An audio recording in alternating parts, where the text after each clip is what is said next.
caracol.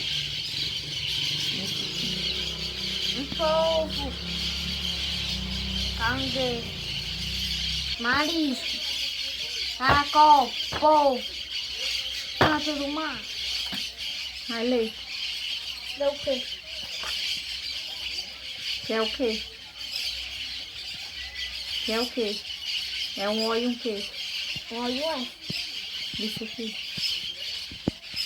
I, N, S, E, T, O, S, T, A, T, O processo de formação da juventude ele deve ser contínuo.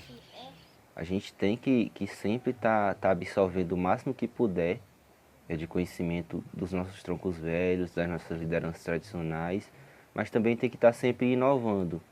Quando se fala de políticas públicas para a juventude, falamos de acesso à educação, acesso à saúde, acesso a cursos profissionalizantes, acesso a suporte para entrar em universidade.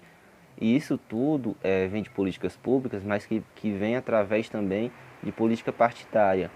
Então a juventude tem que estar sempre engajada na política partidária, tem que estar sempre buscando meios de estar inovando e meios de estar lutando pelos seus objetivos e pelos seus direitos.